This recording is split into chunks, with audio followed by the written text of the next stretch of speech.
Hello there. Sorry about my TV flickering like that. I don't have a high enough quality TV to work with my camera. Hopefully I'll get there eventually. But as you can see, this is probably what I'm going to rant about right now. It's not really going to be a positive topic. Just, this is a disgrace to Star Wars now. This is what you get when you hire people who aren't fans to do a project. Hire people who don't even know the stories and the histories of the world. You end up with this. A character named Geode who is literally a rock.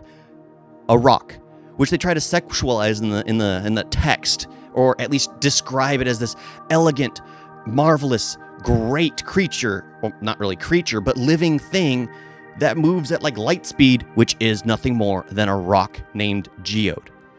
And a vessel, their starship, that's literally called the Vessel. It's one of those things that is just like, why even try at this point? Why not just say Girl A and Rock B are traveling in Ship 1? It's just, you literally don't need to name them at this point.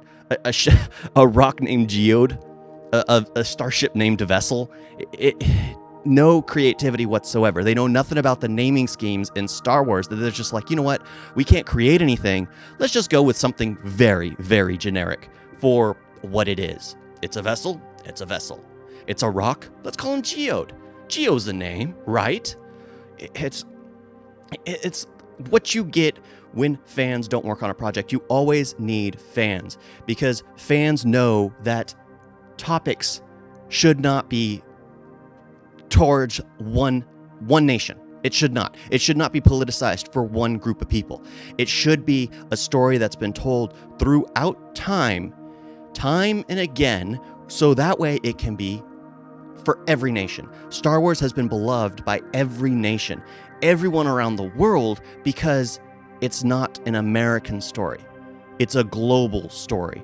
It's every religious story. It's every story you've ever heard molded into one. It has nothing to do with race. Well, maybe I guess you could talk about race, because the Sith tend to not like any creature other than humanoid. But that's the thing. It's just like there are sections, and that's always the case. The humanoids tend to breed like rabbits in that world. It's one of those things that you understand the history of it. You can understand the where it can possibly take place historically in our world, but it's this galaxy far, far away. Our problems should not affect these stories. So why you hire people who do not know nothing about the fandom to tell these stories is mind-boggling. You want fans to talk about the stories. You want fans to preach these stories. You want them to continuously grow the fan base, because the one thing fans do great is they force everyone they know to watch what they love, because it's a part of them. The problem is the stories that are coming out now are not created by fans. They're not created for fans. They're created for some other purpose, I guess. Not to sell merchandise, because nobody cares. Not to sell the name brand, because nobody cares. They're trying to reach somebody, but I guess they just don't know their target audience yet. So fans are purposefully walking away. Most people haven't even cared. Like for me, I went to the theaters to watch The Force Awakens. I did not ever go back to see a Star Wars movie in theaters. I could not handle it. I did not know why I hated Force Awakens so much. I just knew it wasn't a Star Wars film. It wasn't until I processed it like a year later, it was like, this is literally everything I loved about the first trilogy, rolled up into one. All the fan service, everything there. Nothing original. Nothing creative. And literally a Mary Sue character. You can't have that in a story. You need someone to relate to. Everyone loved the swashbuckler. Everyone loved the hero. Everyone loved the wise old wizard. You need those characters. You need people who are flawed. You can't have perfect people. And here we literally have a perfect rock. A perfect rock. Yeah, because that's the thing. It's just like when you get nerds ahead of a project, like when Jon Favreau and Dave Filoni took role of The Mandalorian, people were excited. Sure, they went safe the first time around, but people were hoping it was going to grow from there. But no. Odds are they're most likely not going to be there much longer. That's just what's going to happen. And you'd get nerds to work on it. Why? That's what made the MCU so great.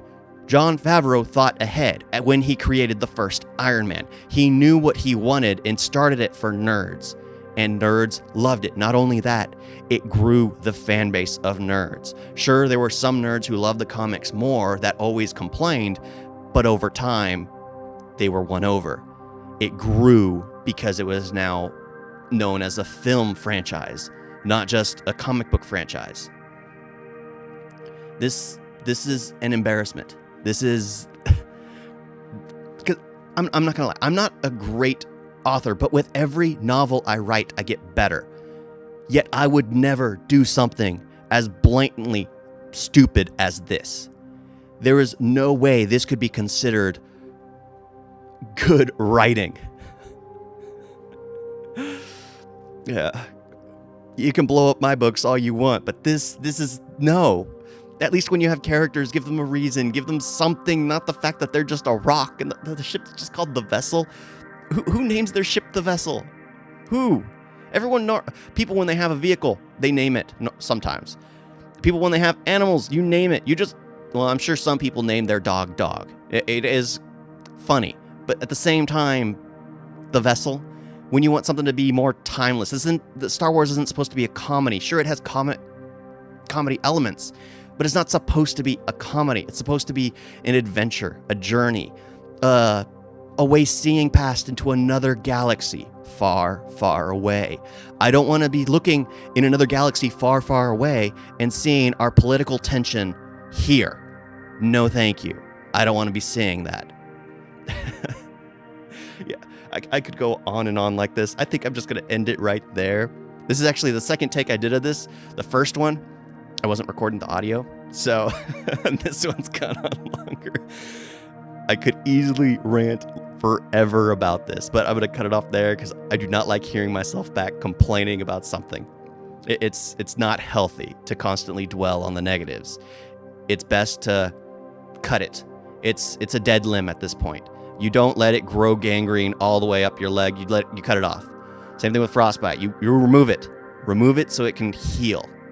Don't let it take the rest of you down. Don't get depressed. If you are a huge fan, remove it. If it recovers, good. You can go back to it later. But no, just remove the limb. It's the only saving arc right now. The only thing to save you. Thank you all for watching. And talk to you next time. Toodles.